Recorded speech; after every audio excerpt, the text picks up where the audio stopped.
Boa noite, amados irmãos.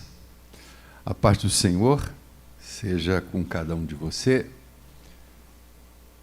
Quero abrir com os queridos irmãos uma palavra que o Senhor nos deu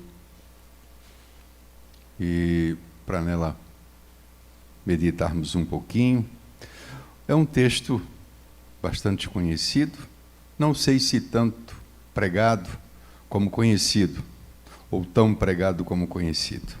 Romanos, capítulo 8, versículo de número 31. Vamos estar lendo até o versículo 39, mas estaremos trazendo a ênfase ao versículo 35, que tem toda a relação, toda uma relação com esses outros versículos a partir do 31, que diz: que podemos dizer à vista ou por conta dessas coisas? Se Deus é por nós, ou seja, se Deus está com a gente, se Deus nos ajuda, né? Se Deus nos dirige, se Deus é por nós, quem poderá ser contra nós? Se Deus está ao nosso lado, né? Quem poderá se levantar contra nós? Aquele que não poupou o seu próprio filho, antes, por todos nós, o entregou, porventura não nos dará graciosamente com Cristo ou com o Filho todas as coisas? E mais, pergunta o apóstolo, quem poderá nos acusar? Quem intentará acusação contra os escolhidos, contra os eleitos de Deus, se é Deus quem os justifica? Quem poderá os condenar? É Cristo Jesus quem morreu, ou antes, quem ressuscitou, e que está à direita de Deus e também intercede por nós. Quem nos separará de Cristo, ou quem nos separará do amor de Cristo? O que pode nos afastar de Deus? Os eleitos, evidentemente, os escolhidos, né? Aqueles que verdadeiramente são de Deus e nasceram de novo. Quem poderá separá-los de Cristo? Ou o que poderá separar? Né? Não somente quem, mas o que? Tribulação? A angústia? Que poderá, ou quem poderá nos separar de Cristo? Perseguição? Fome? Nudez? Perigo ou espada? Como está escrito, por amor de ti, somos entregues à morte o dia todo. Fomos considerados como ovelhas para o matadouro. Mas diz ainda Paulo, mas em todas essas coisas, em todas essas situações difíceis que buscam nos separar de Deus, que buscam fazer com que nós nos esqueçamos de Deus, em todas essas coisas, porém, somos mais que vencedores. Não somente somos vencedores, o que já seria uma grande coisa, sermos vencedores em todas essas situações, passarmos por tudo de cabeça erguida, experimentarmos tudo isso, e não sermos separados de Cristo, mas permanecermos nele. Em todas essas coisas, porém, somos mais que vencedores. É melhor né, do que simplesmente ser um vencedor. É mais do que vencedor. Por meio, quer dizer, isso acontece não pela nossa capacidade, não pela nossa força interior, não pelas nossas qualidades, mas nós somos mais que vencedores por causa daquele que nos amou, por causa de Cristo, por causa de Deus. É Deus que nos fortalece nesses momentos e não nos permite nós sermos separados dele. Porque eu estou bem certo, diz o apóstolo, de que nem a morte, nem a vida. E quando ele fala vida, ele fala tudo o que está e faz parte dessa vida, como aquelas coisas lá em cima, tribulação, angústia, tudo isso faz parte da vida. Nem a morte, nem a vida, nada nessa vida. Nem mesmo os poderes espirituais, nem os demônios, nem os anjos, né? Nem os anjos, nem os principados. Quando ele fala em anjos aqui, claro, ele está falando nos anjos caídos, nos principados, nas potestades do maligno, que de certa forma também, se pudesse, isso faria, né? Separar-nos de Cristo, de Deus. Nem os principados, nem as coisas do presente. Paulo, ele não esgota, né, as coisas, ele fala tudo. As coisas do presente engloba todas as coisas, e eu, de certa forma, acho que ele se torna repetitivo, porque ele já falou, e essas todas envolve especialmente as coisas difíceis, como ele já citou lá no 35. Nem o futuro, nem o presente, nem o futuro, nem os poderes, nem a altura, nem a profundidade, nem qualquer outra criatura poderá nos separar do amor de Deus que está em Cristo Jesus, nosso Senhor. Eu não sei se você crê nessa palavra que diz que absolutamente nada pode nos separar de Deus. E você, talvez, de uma maneira muito rápida, né, quase como um reflexo, diz: pastor, mas eu conheço muitas pessoas que no passado professavam uma fé de Deus, uma fé em Deus, né, e estavam no meio das pessoas, e hoje eles até blasfemam, eles falam contra, né, o Evangelho, contra a palavra de Deus. Como é que o senhor explica isso?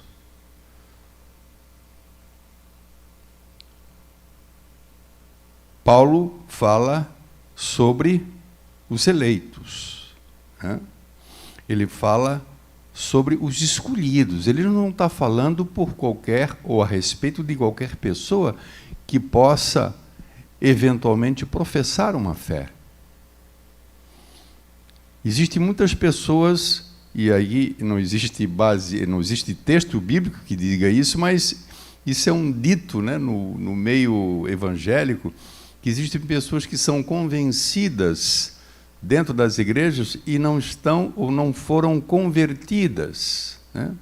Eu sempre falo sobre isso. Existem muitas explicações para muitas pessoas estarem envolvidas, até com as coisas da igreja.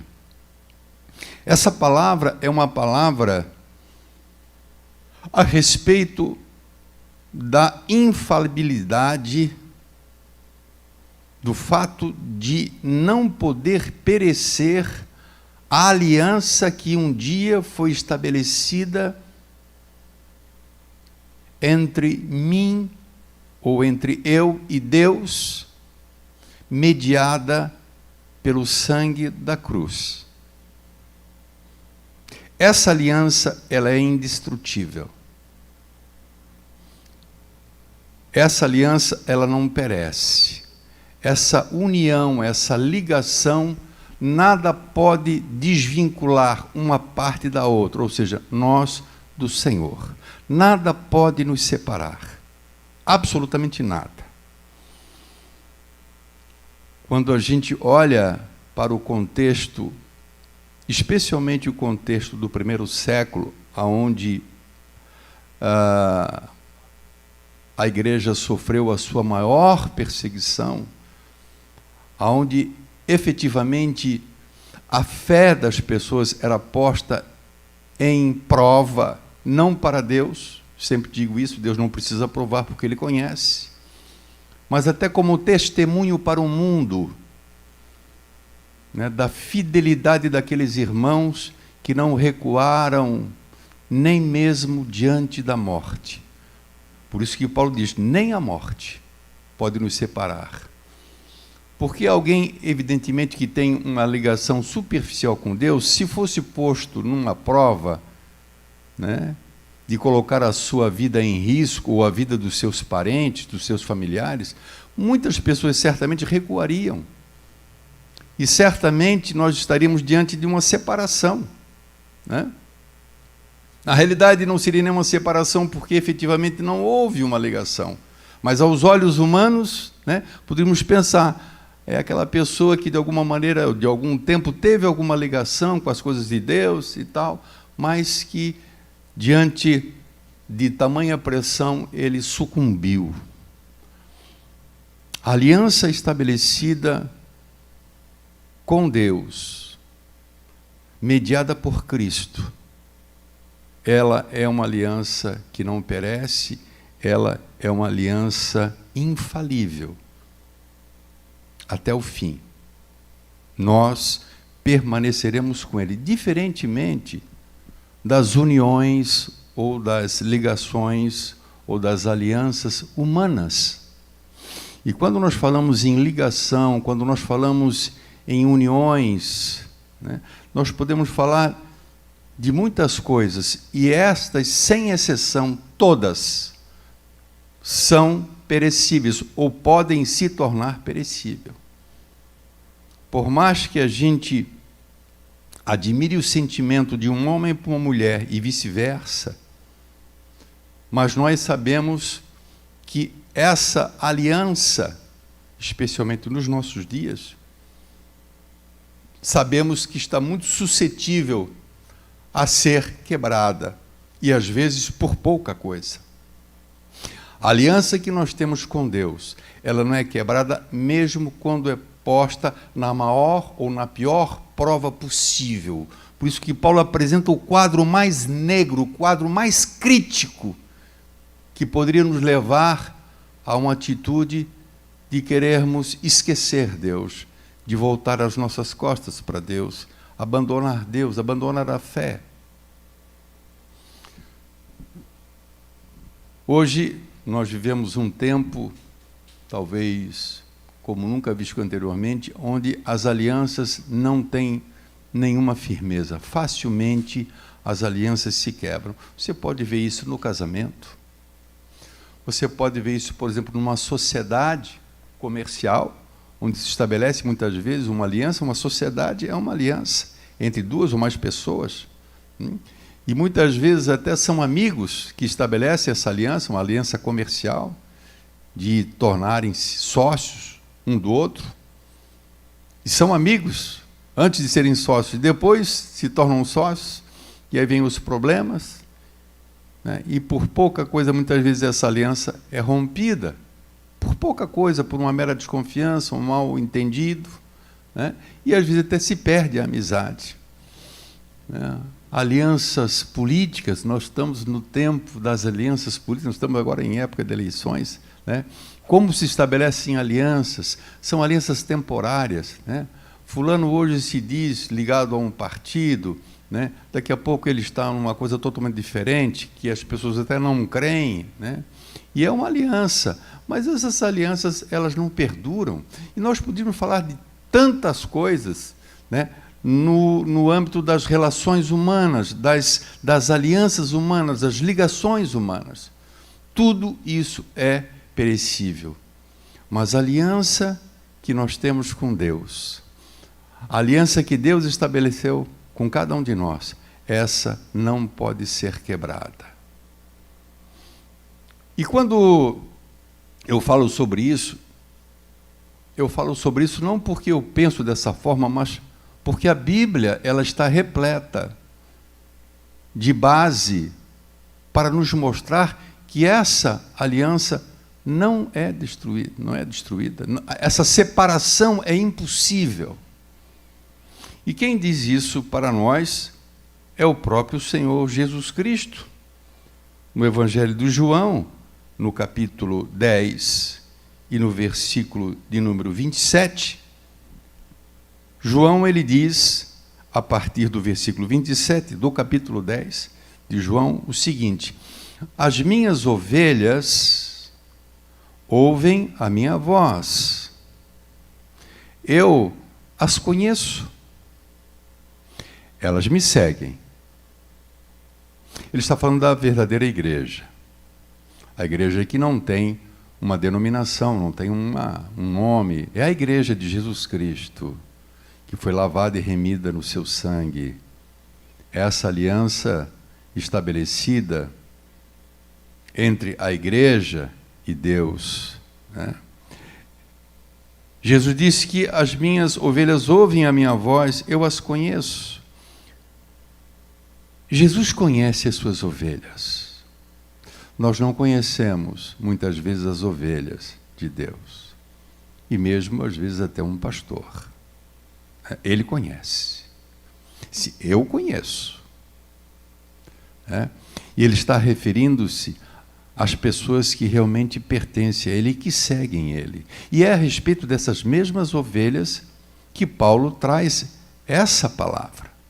Ele tem essa convicção que nada pode separar essas ovelhas de Cristo. Elas me seguem. 28. Eu lhes concedo, eu lhes dou a vida eterna. Jamais vão perecer. Jesus está falando sobre a salvação eterna das ovelhas que lhe pertencem. Elas não vão perecer. Elas serão tentadas, elas pecarão, elas em algum momento vão cair, mas elas não perecerão eternamente. Aqui, perecer é perecer eternamente, tá? Elas não vão perecer. Diz assim, ainda no versículo 21, eu lhes dou a vida eterna, jamais perecerão. E mais, o que ele diz? E ninguém as arrebatará da minha mão. Quando ele fala ninguém, Jesus está falando também de absolutamente nada. Nada pode tirar as minhas ovelhas das minhas mãos. Ele está falando de que é impossível alguém ser separado, se é uma ovelha de Cristo, ser separado dele. Esse ninguém não é só pessoas, não são anjos, potestades, mas também as circunstâncias que muitas vezes guerreiam contra a nossa alma. E é justamente nesse momento, claro, quando nós passamos por lutas, que nos vêm os dados inflamados do inimigo, né, lançando na nossa mente, no nosso coração, mentiras, dizendo tipo coisas: Deus não te ama, Deus te abandonou, Deus não é contigo. Né? A nossa mente, o nosso coração é bombardeado por dados inflamados que buscam fazer com que a gente se entristeça com Deus, que a gente se desestimule de Deus, que a gente volte as costas para Deus. Ninguém as arrebatará da minha mão. Ninguém pode separar as ovelhas do nosso Senhor. Quando nós falamos em separação, que esse é o enfoque de Paulo, de que não existe não pode haver essa separação, né? Somos de Cristo e o seremos até o fim, né? Mas quando nós falamos em separação, especialmente uma separação entre duas pessoas, via de regra, a iniciativa sempre parte de um, normalmente. É difícil dizer assim, por que vocês pararam? Nós dois quisemos. Normalmente um toma a iniciativa, né? Um esfria mais o sentimento, né? Um pede, o outro até consente, né? Se vê que não tem saída, né? Mas normalmente é assim. Então, se nós estamos tratando da nossa aliança entre nós e o Senhor, então nós podemos pensar também né, em iniciativa de duas pessoas, ou de nós, individualmente, ou do Senhor. De nós dizemos: Senhor, eu não quero. Não me serve essa vida, sabe, o que falaram de ti, o que falaram para mim a teu respeito, não quero, eu não te quero, Deus. Eu vou viver a minha vida. Isso seria a iniciativa de nós, a nossa parte nessa aliança. Porque, torno a dizer, alguém também poderia falar: sim, nada nem ninguém pode nos separar de Cristo, mas nós podemos, né? Nós podemos tomar a decisão de não querer mais. Ninguém tem o poder, mas o que vai fazer se a pessoa não quer mais Deus? Né? E aí a pergunta que eu faço é: o que poderia nos motivar? Quais são as coisas que poderiam nos motivar a nós deixarmos o Senhor? Essa pergunta não é, ela não é incabível, porque é o que se vê muitas vezes: pessoas deixando, esfriando, abandonando os caminhos do Senhor, né? Eu não sei se você já teve essa experiência, triste experiência, de ouvir de alguém que você muitas vezes até congregou junto, e a pessoa hoje falando mal das coisas de Deus. O cara não quer nem tocar no assunto, totalmente desviado, separado, né? Mas se nós fôssemos pensar em alguma explicação ou alguma coisa que pudesse nos motivar a nós tomarmos a decisão de nós deixarmos o Senhor, nós poderíamos pensar em tantas coisas, mas acho que a primeira coisa que a gente pensaria seria em uma desilusão, entre aspas, com Deus, né? Um ressentimento com Deus, alguma luta que eu experimento, que eu não aceito, né? Então, as lutas seriam, a meu modo de ver, talvez a coisa que mais se aproximasse de uma explicação para alguém deixar Deus. Mas, verdadeiramente, será que as lutas podem nos motivar e podem nos fazer deixar o Senhor? E a resposta está na própria palavra do Senhor, no versículo 37 e no versículo 38. Não somente nós não deixamos, não somente nós não nos separamos do Senhor, como nós somos mais do que vencedores nessas coisas. Sabe, na angústia, na tribulação, na perseguição, na fome, na nudez, no perigo, na espada, na doença. Né? Nós somos mais que vencedores. Por quê? Porque não somos alcançados por essas coisas? Não. Justamente o contrário. Justamente por ser tocado por essas coisas muitas vezes e perseverar, é que somos mais que vencedores. E não desistimos de Deus, não desistimos do Senhor, permanecemos firmes, da mesma maneira, ou mais firmes até, né? Acho até que mais firmes, né? As lutas, em hipótese alguma, podem nos separar. Ele diz no versículo 38, porque eu estou bem certo de que nada, absolutamente nada, pode nos separar, nem os anjos, nem principados, nem coisas do presente, nem coisas do futuro, nem os poderes, nada disso pode nos separar. Mas como é que o pastor explica, então, alguém que tem passado tanto por luta e resolveu chutar o balde? É porque realmente ainda não tinha tido efetivamente uma experiência real de novo nascimento e não se tornou efetivamente parte do corpo de Cristo, desse que Paulo chama de eleitos, escolhidos.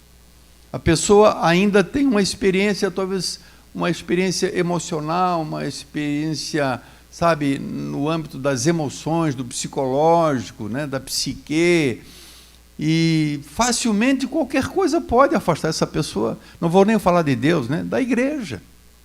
Muito pouco mesmo pode afastar alguém dos caminhos do Senhor. Mas aos eleitos, à igreja, ao contrário, irmãos.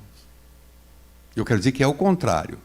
Eu não sei se você acredita nisso. As lutas, ao invés de nos separarem de Deus, mais nos atraem a Deus. Por isso Deus permite tanta luta na nossa vida, irmão. Eu digo, e isso são palavras minhas, as lutas na nossa vida são como um ímã. Você imagina um ímã gigante, né, dentro do nosso coração, que nos empurra para Deus, né? Imagina aqueles ímãs possantes, né, que você coloca e aquilo toca, né, é puxado com uma força. As lutas nos atraem a Deus. Quanto mais nós apanhamos, quanto mais nós sofremos, mais nós somos lançados para Deus. Isso, evidentemente, as ovelhas de Deus, né? Paulo chega a dizer que ele chega a se gloriar nas próprias lutas. É uma palavra quase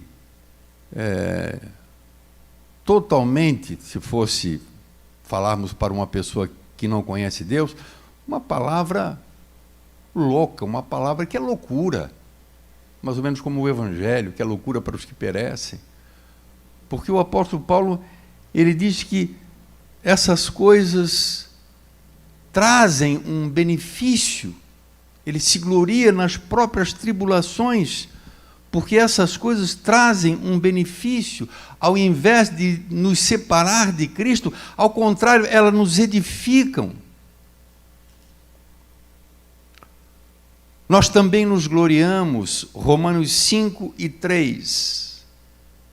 Nós nos gloriamos nas nossas próprias tribulações. Não deve ser uma coisa normal ou muito corrente alguém se gloriar nas suas lutas. Há poucos dias atrás nós estávamos num dia de convívio na casa do irmão Afran, da irmã Ângela, e eu tive a oportunidade de trazer a palavra, e num dado momento eu disse, eu tenho certeza que algumas pessoas não entenderam o que eu falei, não compreenderam, quando eu disse que esse tempo que eu tenho vivido na minha vida, esse tempo que se iniciou em abril e vai estar se arrastando pelo menos até novembro, mas Deus é quem sabe até onde vai, a minha prova, né? E eu disse para os irmãos, com lágrimas nos olhos, sem nenhuma hipocrisia, eu estou vivendo o melhor tempo da minha vida, com todo o desconforto, com tudo aquilo que tenho experimentado. O tempo vai mostrar o benefício que isso trouxe a mim e às pessoas que estão ao meu lado, próximas a mim. Eu tenho certeza absoluta. Né? E é justamente no momento das lutas que, claro, aquele que não nasceu de novo, que não tem o Espírito Santo de Deus, ele não tem esse privilégio. Ele tem os seus familiares, ele tem os seus amigos, que é importante para o consolarem, para o fortalecerem. Mas nós temos o Espírito Santo que habita em nós. Sabe qual é o momento que Deus mais te toca, Romualdo? Sabe qual é o momento que Deus mais nos abraça? Que Deus mais chega pertinho de nós assim e diz, encosta aqui a tua cabeça no meu colo.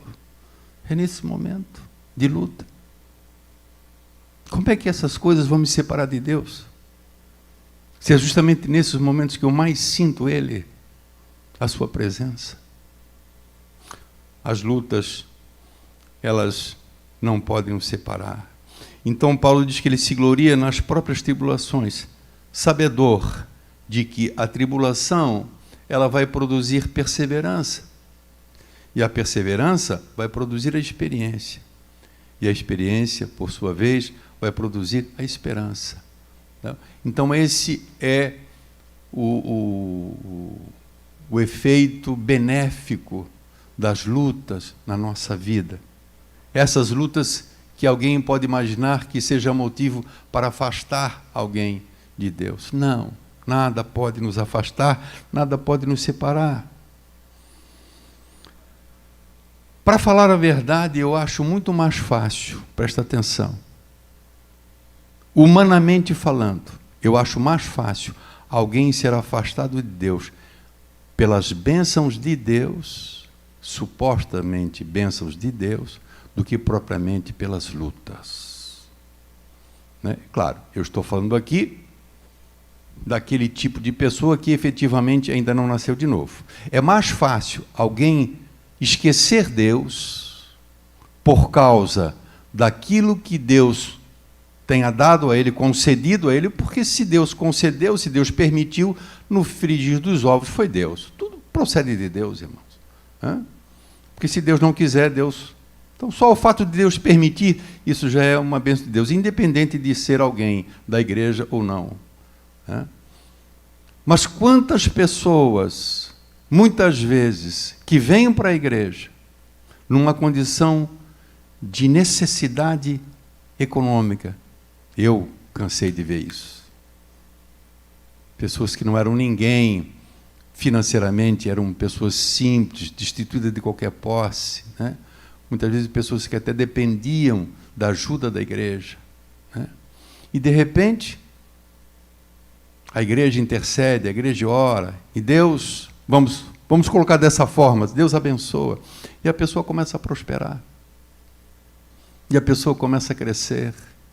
É muito fácil você ver pessoas que alcançam um nível e depois viram as costas para Deus, porque se tornam independentes, se tornam autossuficientes, se tornam orgulhosos. Né? Essa realidade, isso aí é fato, isso acontece. Mas eu torno a dizer, mesmo para aqueles que alcancem uma posição privilegiada diante da sociedade, se ele tem realmente uma aliança com Deus, se ele pertence a Deus, se ele nasceu de novo, nem a riqueza também poderá afastá-lo de Deus. Mas eu acho mais fácil a riqueza afastar alguém do que a própria necessidade. A necessidade, a luta, a angústia, muitas vezes é até o estímulo para muitas pessoas se aproximar. Quantas pessoas vêm para a igreja e Deus até depois salva, dentro da igreja, Deus faz uma obra real, mas quando as pessoas chegam com um problemão, o casamento está destruído, a empresa faliu, os filhos estão na droga, é na luta que as pessoas se aproximam, é mais fácil a pessoa se afastar depois que conquista as coisas.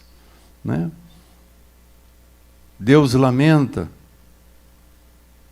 dizendo que o seu povo, quando ele separou Israel, quando Deus escolheu Israel, Israel era um povo pequeno, era um povo simples, um povo que viveu e cresceu depois no Egito, debaixo de uma escravidão, e Deus o abençoou, né?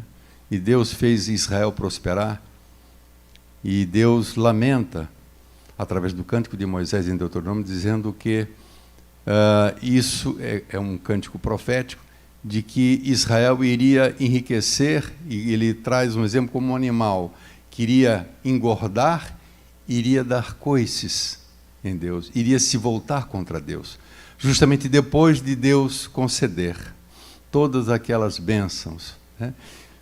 E eu vejo dessa forma também, muitas vezes é assim. Israel, durante o período dos juízes ali, de 400 anos, a história sempre era a mesma.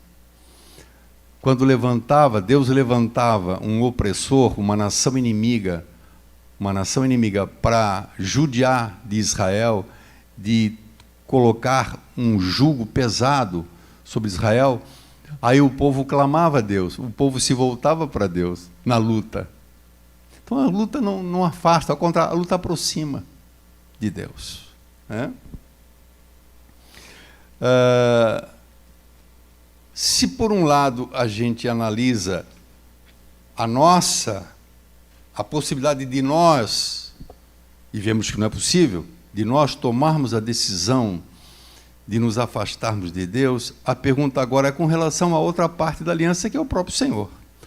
Porque ou nós decidimos nos separar de Deus, ou Deus decide, não, esse eu não quero mais. Seria possível um Deus que se faz homem e morre uma morte de cruz por causa dos nossos pecados mais horríveis possíveis, e os menores, e os maiores e os pequenos? Ele nos ama, e Ele nos amou na cruz, sendo que nós estávamos tão contaminados e tão envolvidos com o pecado. Será que um Deus como esse, alguma coisa poderia motivar esse Senhor a nos abandonar, a se separar de nós? Se é impossível nós tomarmos a decisão de nos afastarmos de Deus, nós que estamos ligados a Ele, nós que nos apaixonamos por Ele, seria possível Deus dizer, desisti desse, não quero mais, estou cortando ele da minha aliança? A resposta é, não existe absolutamente nada que possa motivar Deus a se separar de nós, uma vez que Ele mesmo nos atraiu e Ele mesmo nos escolheu. Mas e se nós pecarmos gravemente? Isso muitas vezes a gente ouve, irmão, cuida, porque nós temos que cuidar para não pecar, para não entristecer o coração de Deus, e isso é bom para nós mesmos, porque quem peca fica mal. A gente fica bem quando a gente está fazendo a vontade de Deus, a gente se sente bem assim. Mas, evidentemente, se pecarmos e pecarmos gravemente, o que vai acontecer? Será que Deus nos anularia? Será que Deus nos rejeitaria por conta de um pecado grave? Lembre-se de Davi, um homem que cometeu um pecado, um delito terrível, mesmo sendo Davi, e Deus prontamente o perdoou no momento em que ele confessou o seu pecado, que ele reconheceu o seu pecado. O que acontece é que, se nós incorrermos em pecado e permanecermos de alguma forma, o que vai acontecer é que Ele vai nos corrigir. Ele não nos rejeita, Ele nos corrige. Essa é a ação de Deus, diante de um quadro que nós podemos imaginar como sendo uma possibilidade de Deus não nos querer mais. Nós estamos ligados a Ele e nós permaneceremos ligados a Ele, e nada, nem ninguém pode nos separar, nem mesmo o pecado que é cometido. Deus, Ele não fica, evidentemente, neutro numa atitude nossa pecaminosa. Ele vai agir, mas Ele vai agir como um pai. Ele vai nos corrigir. Ele não vai nos abandonar. Ele vai corrigir. Porque o Senhor corrige. Hebreus 12:6. O Senhor corrige a quem ama e açoita. A palavra é pesada. Diz que Deus açoita todo filho a quem recebe. Então, nós somos recebidos mediante Jesus Cristo. Nós somos, pelo Espírito de adoção, que é o Espírito Santo, nós somos adotados como filhos de Deus. Passamos a fazer parte da família de Deus. Então, nós que somos filhos agora, nós não seremos rejeitados, nós seremos corrigidos. Essa é a ação de Deus. Se nós pecarmos, certamente nós seremos corrigidos. Deus, Ele corrige a quem ama e Ele açoita a todo filho a quem recebe. Versículo 7. É para a disciplina que perseverais. Deus vos trata como filhos. Pois, qual é o filho que o pai não corrija? Que filho existe que o pai dele não corrige? É verdade que hoje a nossa geração dos pais modernos hoje estão muito contrários à correção, principalmente a determinado tipo de correção, até defendida na palavra de Deus, né? Então hoje os filhos hoje têm muita liberdade, fazem o que querem, dizem o que querem, né? E hoje certamente vivemos uma geração que os filhos não são corrigidos. Mas a Bíblia fala que o filho genuíno e o pai, com relação a esse filho, há de corrigir justamente por amá-lo. Mas se estáis sem correção, peca e está sem correção, esta correção de que todos se têm tornado participantes, logo sois bastardos e não filhos.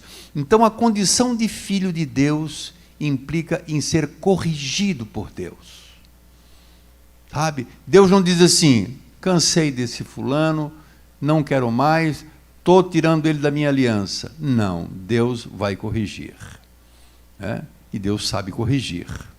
Deus sabe como moldar o nosso coração. Diz o versículo 9, além disso, nós tínhamos os nossos pais, segundo a carne, que nos corrigiam, e nós os respeitávamos. Não haveremos de estar em muito maior submissão ao Pai Celestial, e então viveremos? Pois aqueles, os nossos pais, nos corrigiam por pouco tempo, segundo melhor lhes parecia. Porém, Deus nos disciplina para aproveitamento, a fim de sermos participantes da sua santidade. Então, irmãos, Deus, recebi como filho, você é filho de Deus. Você vai permanecer com Deus, mas será tratado, evidentemente, por Deus, corrigido por Deus, né? Então, se nós pecarmos, Ele nos corrige, Ele não nos abandona. E torna a dizer, se nós pecarmos, nós temos o nosso Senhor, Jesus Cristo, que está à direita de Deus, intercedendo por nós. Quando nós pecamos, ao mesmo tempo somos corrigidos por Deus e ao mesmo tempo recebemos a intercessão do nosso Senhor e Salvador. É assim que diz a palavra de Deus, em 1 João, capítulo 2, e versículo de número 2. Versículo de número 1, perdão. 1 João 2 e 1. Filhinhos meus, estas coisas vos escrevo para que não pequeis. Se todavia alguém pecar, temos o quê? Temos um advogado junto ao Pai, Jesus Cristo, o justo. Nós temos um advogado. O que faz um advogado diante de um juiz? Quem faz direito, ou já fez direito, sabe o que faz um advogado. O advogado está diante do juiz apresentando a defesa do seu cliente. E ele está pedindo, supostamente, a absolvição do seu cliente. Então, por mais que nós pequemos, que via de regra não é essa a condição natural de um homem que nasceu de novo, mas eventualmente quando pecamos, nós temos Deus como um Pai que nos corrige e ao mesmo tempo nós temos o nosso Senhor que está à direita dele dizendo, Pai, eu dei a minha vida por esse, o meu sangue foi vertido por causa deste. Deus não nos abandona, Cristo não nos abandona, mesmo quando nós pecamos. Cristo não é um amigo interesseiro. Eu estou falando naquilo que alguém loucamente pudesse imaginar, pelo fato de em algum momento nós nós não sermos mais úteis a Ele. Alguém podia pensar, puxa, mas será que Cristo verdadeiramente Ele permanece com a gente em todas as circunstâncias? Então, o primeiro ponto seria o nosso pecado, de alguém então achar que por causa do nosso pecado Deus se afastaria de nós, separaria de nós, mas nós vimos que não. Mas uma outra situação seria num comparativo com um amigo nosso, especialmente se é um amigo interesseiro, né? Ou seja, o que eu quero dizer, se nós, por algum motivo, por alguma razão, nos tornarmos, no decorrer da nossa vida, em algum momento da nossa vida, nós nos tornarmos inúteis, se nós nos tornarmos inválidos, se não pudermos mais ser um instrumento nas mãos de Deus, eu quero dizer para você que Ele não nos deixa. Mesmo que a gente venha a estar na situação mais precária. Muitas vezes a gente gosta ou quer estar com as pessoas e se relacionar com pessoas com as quais a gente possa fazer uso delas, né? Acho que não é o nosso caso, mas existem pessoas que são assim. Enquanto ele me serve, enquanto ele me é útil, então eu permaneço com ele. Mas agora já não me serve mais, né? Virou um inútil, está um inválido. Mesmo que nós venhamos a nos tornar pessoas falidas, né? Eu digo isso porque muitas vezes os amigos de um homem, supostamente, né, amigos, na verdade, diante de um quadro como este, né, dentro de um quadro de invalidez, de inutilidade por causa talvez de uma doença grave, né?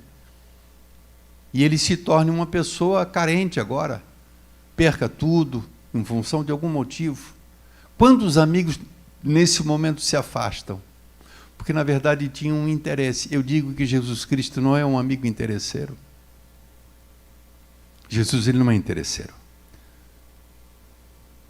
Jesus, ele vai nos sustentar no tempo ou no período em que a gente possa ser considerado pelas pessoas como inútil. Ele vai nos sustentar, ele vai nos amparar.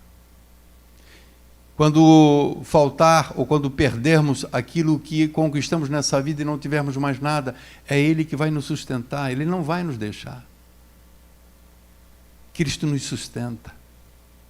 Cristo não precisa do nosso dinheiro, como muitas pessoas pensam.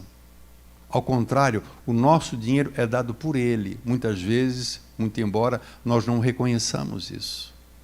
A nossa renda, o nosso trabalho, o fruto do nosso trabalho, tudo isso é bênção de Deus. Por que você acha que se você perder tudo, Deus pudesse deixar você? Deus é Deus. Deus não é como nós, né? Mesmo que nós estejamos no fundo de uma cama, condenado pelos médicos, Deus nunca nos deixa. Ele, ao contrário, como disse antes, Ele nos sustenta com sua graça, com seu consolo, né? Deus não nos deixa. Eu digo que o homem, eu faço essa comparação porque o homem de sucesso, o homem de prestígio, ele tem muitos amigos. Ele tem muitos não amigos, ele tem muitos companheiros, né? Tem muitos companheiros. Mas quando essas coisas lhe faltam, saúde, sucesso, prestígio, poder, é muito fácil os amigos abandonarem. Então, a falência de alguém poderia ser algo que separam duas pessoas, dois amigos, né? Nada pode nos separar de Cristo. Nem a nossa vontade e nem a vontade da parte dele também, porque isso é impossível que ocorra. Jesus, ele é fiel, irmãos. Fidelidade hoje é uma coisa rara nos nossos dias. Muito rara. Fidelidade de estar junto, de permanecer no momento difícil da pessoa. Muitas vezes, quando passa-se por um momento difícil, é que você avalia quem realmente são os teus amigos. E você não me estranha. Quando você passar por um momento difícil na sua vida, por uma crise, de algumas pessoas nem sequer te apoiar. Ao contrário, muitas vezes até te abandonar. Porque você agora está muito próximo de se tornar uma pessoa inútil, um inválido. Eu acho que é a maior tristeza que alguém possa experimentar, né? O abandono de pessoas no momento da adversidade. Mas graças a Deus, louvado seja Deus, que nós temos o Senhor. Mesmo que falte todo mundo, mesmo que falte até os parentes, Jesus Cristo nunca nos abandona. Nada pode nos separar dele. Absolutamente nada. Jesus, ele é aquele amigo fiel. E o apóstolo Paulo, quando ele escreve a sua segunda carta a Timóteo, no capítulo 2, 2 Timóteo capítulo 2, versículo de número 13, diz assim: se somos infiéis, ele permanece fiel. Agora, olhe por que isso é lindo demais, irmão. Isso é a nossa segurança.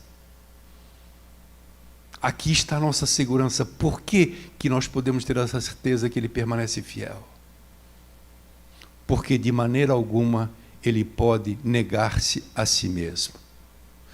Você sabe o que quer dizer quando a Bíblia fala que Deus, que Cristo não pode negar-se a si mesmo?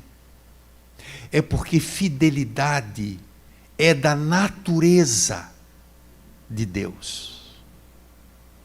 Falar a verdade e não mentir é natureza de Deus. Então, existem coisas impossíveis para Deus? Por incrível que pareça, existem coisas impossíveis para Deus. E uma delas é ele negar-se à sua própria natureza. Então, Deus é amor. Ele não pode deixar de ser amor. Então, ele não pode deixar de amar. Fidelidade é algo da natureza de Deus. Então, ele jamais poderá ser infiel. Sabe, a fidelidade eu encaro como sendo aquela virtude que nos faz ficar do lado das pessoas quando elas mais precisam. Isso é fidelidade. Quando todos rejeitam, quando todos abandonam, mas aquela pessoa é fiel, fica ao lado. Ele sempre estará ao nosso lado. Ele jamais nos abandonará. O Salmo 91, que eu gosto muito do Salmo 91, e verso 15 diz: na angústia eu estarei com ele, eu vou livrá-lo e eu vou glorificá-lo. Deus muitas vezes nos exalta, às vezes Deus nos abate para o nosso próprio bem, nos humilha, mas algumas vezes Deus também nos exalta. Então diz o salmista que na angústia, Deus falando pela pena do salmista, na angústia eu vou estar com ele, aquele que se apegou a Deus e fez dele o seu refúgio. É esse o contexto de Salmo 91. E vou livrá-lo. O Salmo 23 e 4, Davi diz: ainda que eu ande pelo vale da sombra da morte, não temerei, porque tu estás comigo. Certeza, isso é fidelidade, irmãos. Um Deus que diz: eis que estou convosco até a consumação dos séculos. As pessoas que nos rodeiam hoje podem estar do nosso lado e amanhã. Isso me faz lembrar o Moisés, o profeta, o líder Moisés. Certamente, quando ele abriu o mar, quando ele fazia os grandes acontecimentos, ele provavelmente ele devia ser aquele cara. Eu não sei se tinha aquele costume na época de pegar a pessoa e jogar para cima, né? Jogar para cima assim, ei, os campeões, né, de futebol, pega os tecos, levanta os tecos, joga para cima, né? Aquele povo, rapidamente, irmãos, quando via um problema, faltava água, já queriam apedrejar já Moisés, o povo que jogava ele para cima, né? Agora era massacrar, porque isso é do ser humano, né? Essa coisa de hoje eu sou teu amigo, amanhã eu não sou. Hoje tu me serve, amanhã não me serve, né? Qual é a nossa segurança? Qual é o nosso prazer e a nossa alegria? Nós temos o Senhor. Nós temos uma aliança com Ele. E, irmãos, o melhor de tudo é que quando tudo isso cessar, quando tudo isso passar, nós estaremos para sempre e seremos como Ele é. Hoje ainda enfrentamos a dificuldade e as lutas, porque a velha natureza ainda às vezes se levanta, né?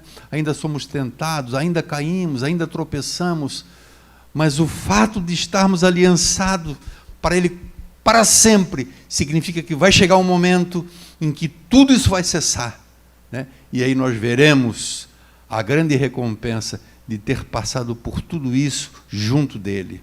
E nós o louvaremos, porque em nenhum momento Ele nos permitiu que nós quiséssemos afastar dEle, e em nenhum momento Ele pensou em nos abandonar. Amém? Fiquemos de pé em nome de Jesus.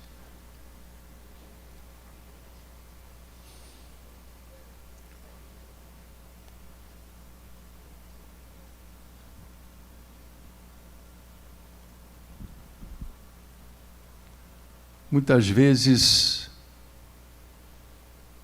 alguém é elogiado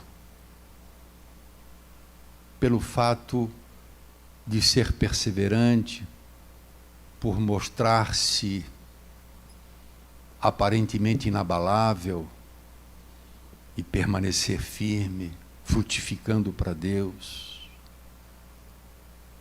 E muitas vezes as pessoas olham para essa pessoa de uma maneira equivocada, né? Achando que essa pessoa é forte, que essa pessoa tem virtude, que essa pessoa, né? Então começa a olhar as qualidades da pessoa como se ele fosse o grande responsável por essa atitude de permanecer, quando nós deveríamos ver isso com naturalidade, irmãos. Quando deveríamos nos prender com o contrário, com pessoas que facilmente desistem, com pessoas que facilmente voltam as costas para Deus. Permanecer de pé, inabalável, firme, é uma característica daqueles que são ovelhas de Cristo. Estamos presos a Ele. Estamos guardados por Deus. Paulo fala de uma maneira tão linda em Colossenses capítulo 3 e versículo 3, dizendo que a nossa vida está escondida com Cristo em Deus. Sabe o que ele quer dizer que a nossa vida está escondida, irmão? Nós somos como uma joia. Sabe aquela joia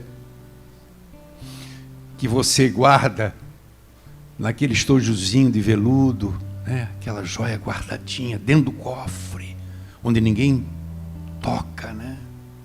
Muito embora parece ser incompreensível, porque a gente experimenta muita injustiça nessa vida, muita luta, mas a Bíblia diz que nós estamos escondidos com Cristo em Deus. Isso fala de segurança, isso fala de amparo, sabe? É como a galinha que se coloca sobre os seus pintinhos e bota as asas. É assim que nós somos.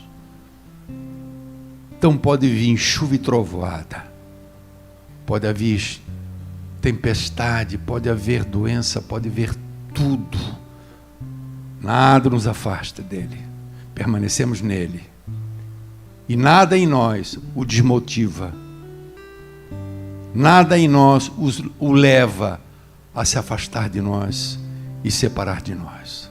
É uma aliança eterna, para sempre somos dele e ele é nosso. Nós podemos dizer sim, com a boca cheia, ele é nosso. E Ele não acha que nós somos metidos a falar assim, como essa, Ele é nosso. Sim, Jesus é nosso. Nós somos dele, mas Ele é nosso. Nós somos a noiva. Ele é o esposo, numa aliança eterna. Te louvamos, Senhor. Em nome de Jesus Cristo, por esta aliança que foi estabelecida, Senhor, na cruz do Calvário. Essa aliança que nos liga e nos une a Ti.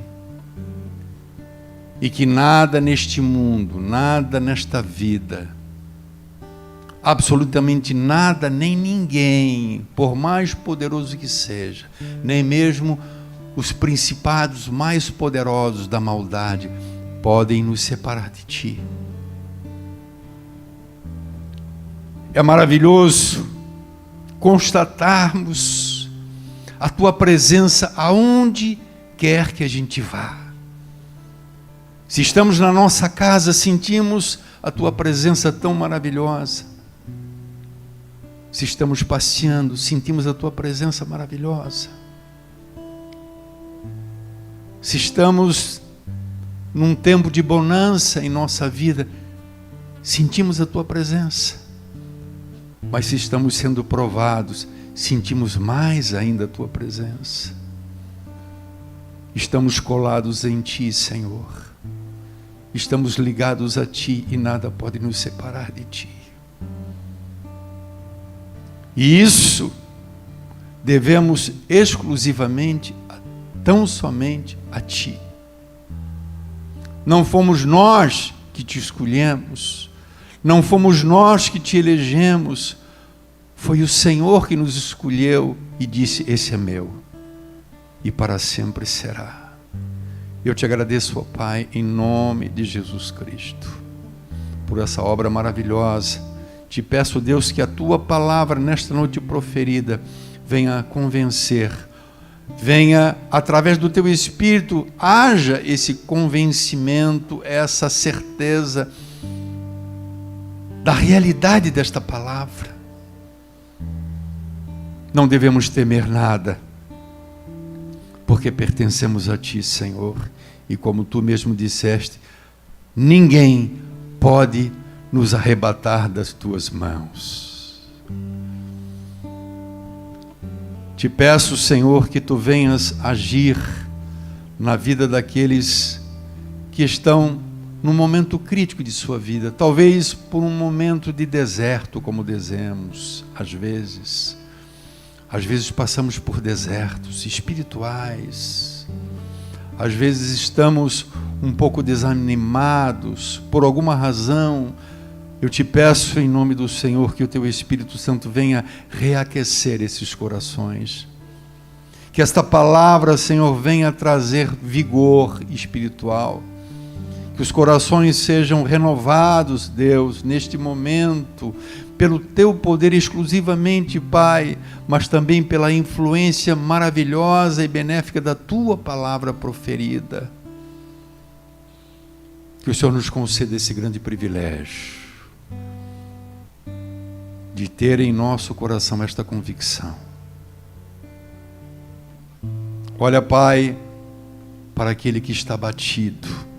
Olha, Senhor, para aquele que está triste. Olha, Senhor, para aquele que está enfermo, está cansado, está desanimado. Vem renovar as forças, Deus. A Tua palavra diz que o Senhor renova as nossas forças como águias. Renova a nossa força, Senhor. E assim nós permaneceremos e continuaremos a nossa jornada, a nossa peregrinação neste mundo, com esta convicção que nós Te pertencemos e o Senhor nos pertence. O Senhor é nosso, é o nosso Salvador, é o nosso Deus, é o nosso amigo, é o nosso Pai. Tu és o nosso Pai. Te agradecemos, a Deus, por esse momento. Pedimos a Tua bênção, pedimos a Tua paz sobre cada vida. Que Teu Espírito continue falando, nesses dias, Pai, a cada coração. E que Tu, Senhor, venhas demonstrar, de alguma maneira, individualmente, a realidade e a verdade desta palavra. Em nome de Jesus nós oramos. Amém? E glórias a Deus. Amém, amados?